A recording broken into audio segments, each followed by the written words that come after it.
क्योंकि भारत के संविधान का दफा नंबर 19 हमें इजाजत देता, freedom of conscience and free practice and free profession and propagate of religion. Article 25 कहता कि हम जिस देश में रहते हैं, इस देश के अंदर अगर मुसलमान हैं तो उसको किसी भी अपने धर्म के मुताबिक पूरे आजादाना तौर पर अपनी जिंदगी गुजारने का पूरा हक हासिल है। अगर कोई आरएसएस या बजरंग दल वाला हमारी टोपी और दाढ़ी से अगर उनको चिढ़ है तो टोपी और दाढ़ी की हकीकत को पढ़कर देखे। यही वो टोपी और दाढ़ी वाले थे जिन्होंने सबसे पहले इस देश को जब गुलाम किया तो गुलाम बनाया था अंग्रेजों ने। यही टोपी और दाढ़ी वाले थे जिन्होंने फांसी के फंदों को चूम कर सूली के तख्ते पर लटक कर और आग के अंगारों पर छलांग लगा कर इस देश को आजाद किया था। आज हम लोग 15 अगस्त मनाते हैं। क्यों मनाते हो हमारे आरएसएस वाले भाइयों? क्यों मनाते हो हमारे वीएचपी के लोगों? आपको मालूम है इसका बैकग्राउंड क्या, इसकी तारीखी पसे मंजर क्या है?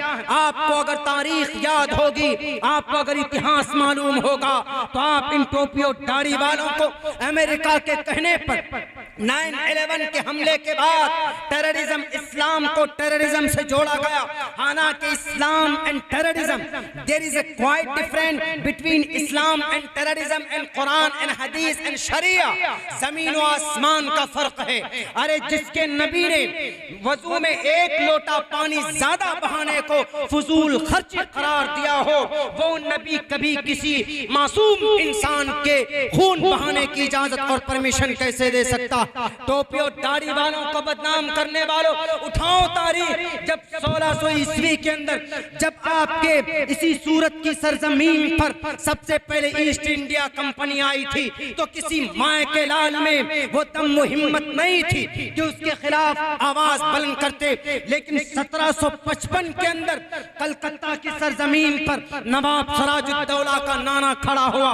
1757 के अंदर नवाब सिराजुद्दौला सबसे पहले अंग्रेज से इस देश को बचाने के लिए, यहाँ की संपत्ति को बचाने के लिए 1757 के अंदर पलासी बंगाल की घाटी के अंदर अंग्रेज के सामने में अगर तलवार बुलंद किया था तो उस वक्त कोई आरएसएस नहीं थे, उस वक्त कोई वीएचपी वाले नहीं थे, उस वक्त कोई हिंदुस्तान का दहशतगर्द तंजीम नहीं था, बल्कि वो नवाब सिराजुद्दौला ही was related to the Islam religion. वो इस्लाम का एक टोपी और दाढ़ी वाला था। उसके बाद जब उनकी शहादत हो जाती है तो 1799 के अंदर ये टीपू सुल्तान, जिनकी दाढ़ी नहीं दिखाई गई, मौलाना हुसैन अहमद मदनी कहते हैं कि टीपू सुल्तान की तहज्जुद की नमाज कभी भी कज़ा नहीं हुई। वो टीपू सुल्तान जिनका नाम सुनकर जनरल हॉर्स के रोंगटे खड़े हो जाते।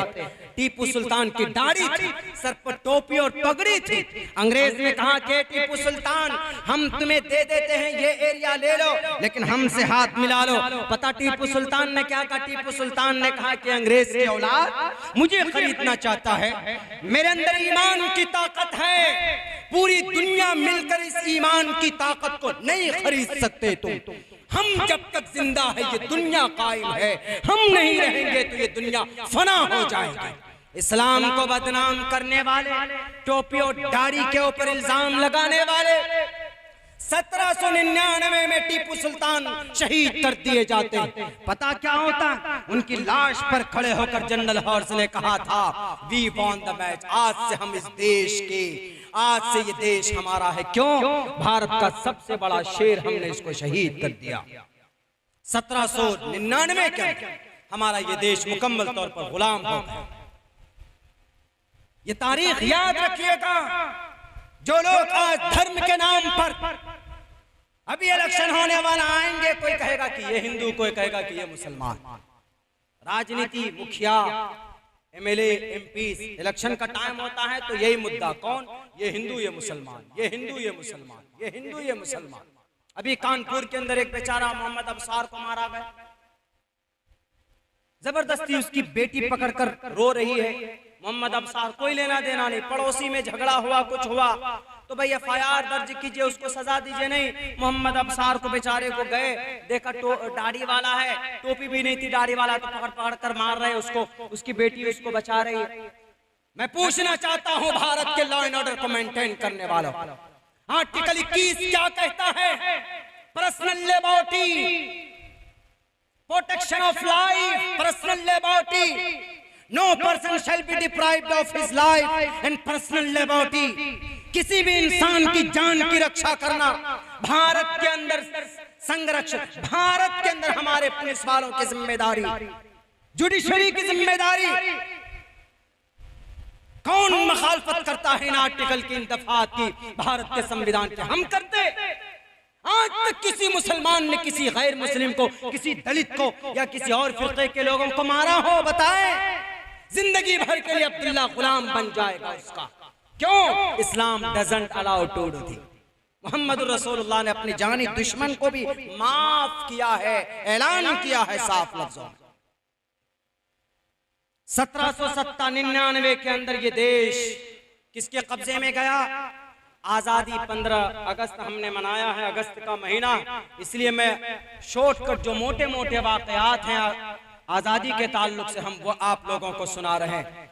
1799 के अंदर जब टीपू सुल्तान शहीद हो गए, शुरुआत में ये तो भयंकर लड़ाई हुई, एक नवाब सिराजुद्दौला की बंगाल में, दूसरी टीपू सुल्तान की मैसूर कर्नाटका के अंदर। उसके बाद अंग्रेज पूरे इस देश में हावी हो गया। मेरे भाइयों जरा बताओ, शरीयत को मानने वाले शाह अब्दुल अजीज मुहद्दिस देहलवी 1803 में दिल्ली के तख्त पर बैठे हैं, हजरात उलमाए किराम बीच में मौजूद हैं, तो जिहाद का फतवा दिया अंग्रेज के खिलाफ। शाह अब्दुल अजीज मुहद्दिस देहलवी ने कहा कि उठो, मुकाबला करो, जैसे श्री राम श्री कृष्ण जी ने अर्जुन को महाभारत के मैदान में कहा था, उठो दमन असाधु दमन मठेश्वर्य गुणन्वितः अहिंसा सत्यम करो दस्तयागः शांतिरपैशुनम दया पुलेश्वलो लूप्तवम हीर चापलाम।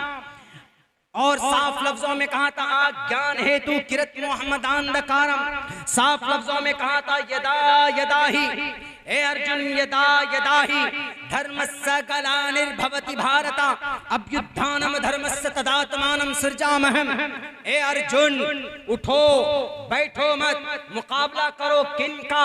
ये सामने जो लोग हैं उन्होंने कहा कि ए कृष्ण जी, ए प्रभु, ए परमात्मा, हम कैसे इनका मुकाबला करें? ये तो हमारे फूफा हैं, ये तो हमारे चचा हैं। उन्होंने कहा कि अगर तुमने मुकाबला नहीं किया, इनका दमन नहीं किया, तो ये तुम्हें मार देंगे, इसलिए कि ये गलती पर हैं, तुम हक पर हो, तुम्हें तलवार उठानी पड़ेगी, तलवार उठानी पड़ेगी। तो जो बात शाह अब्दुल अजीज कह रहे थे अपने उलामा से 1803 में दिल्ली के अंदर ये कहा कि भारत का ये पूरी धरती, भारत की ये पूरी जमीन अंग्रेज के कब्जे में आ चुका है। अब मैं जिहाद का फतवा देता हूँ। जिहाद का मतलब दुश्मन जो हमको काटे, हमको मारे, हमको पीटे, उनसे अपने आप को बचाने को अगर कोई हम अमल करते हैं, इसको जिहाद बोलते हैं। किसी से शादी करना या किसी को बहलाना फुसलाना ये जिहाद नहीं कहलाता।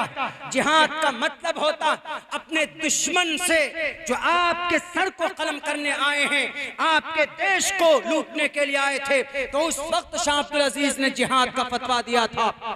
तारीख कौन सी थी? तारीख थी वो 1803। 1803 में शाह अब्दुल अजीज ने कहा कि आज से जिहाद करना फर्ज है, अंग्रेज को भगाना जरूरी।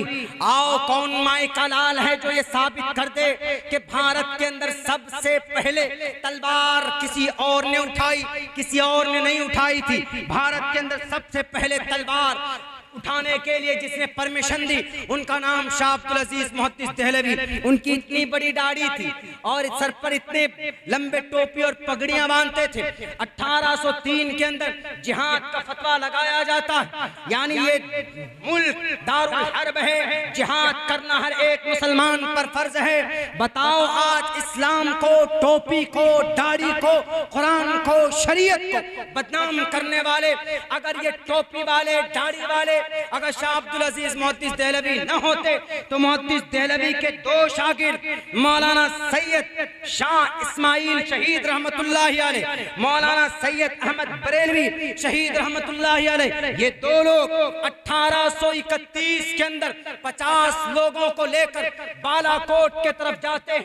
एक खान साहब से कहते हैं कि खान साहब आप हमारी मदद कीजिए, हम अंग्रेज से लड़ने के लिए आए हैं। तो खान साहब कहता है मैं अंग्रेज से मुकाबले के लिए आपकी मदद नहीं करूंगा, लेकिन फिर भी ये टोपी वाले, फिर भी ये दाढ़ी वाले, फिर भी ये कुरान वाले सर पे कफन बांधकर बालाकोट की पहाड़ी पर 50 लोगों को साथ लेकर शहीद हो जाते हैं। अंग्रेज का मुकाबला करते करते मर जाते हैं, लेकिन अपने सर को नहीं झुकाते, अपने इस भारत को झुकने नहीं देते। आज सिर्फ नारा लगाकर अपनी देशभक्ति को दिखाने वालों है तुम्हारे किसी माए के लाल के अंदर वो हिम्मत जो 1857 की जंग आजादी की तारीख पेश करे। उलमा ही थे सबसे पहले बहादुर शाह जफर की निगरानी के अंदर पानीपत शामली के अंदर हमारे उलमाए किराम मैदान में आए। उलमाए किराम आए, तलवार हाथ में ली, अंग्रेज से मुकाबला किया और पूरे सर पर कनपट्टी पर गोली लगी, पेट में गोलियां लगती, सीने पर गोली लगी, हाथ काट दिए गए, पैर काट दिए गए उलमाए किराम के। लेकिन शामली के मैदान में फिर भी अंग्रेज के सामने झुके नहीं थे। नारे तकबीर, नारे तकबीर, मुजाहिदीन आजादी, मुजाहिदीन आजादी, उलमाए हिंदुस्तान, उलमाए हिंदुस्तान, अब्दुल्ला सालिम साहब चतुर्वेदी, अब्दुल्ला सालिम साहब चतुर्वेदी, इस्लाहे मुआशरा कॉन्फ्रेंस। अगर हमारी वीडियो आपको अच्छी लगी लाइक शेयर, अगर चैनल पे नए हैं तो चैनल को सब्सक्राइब करके बेल आइकन को प्रेस कर लीजिए ताकि हमारी वीडियो आप तक पहुंच सके।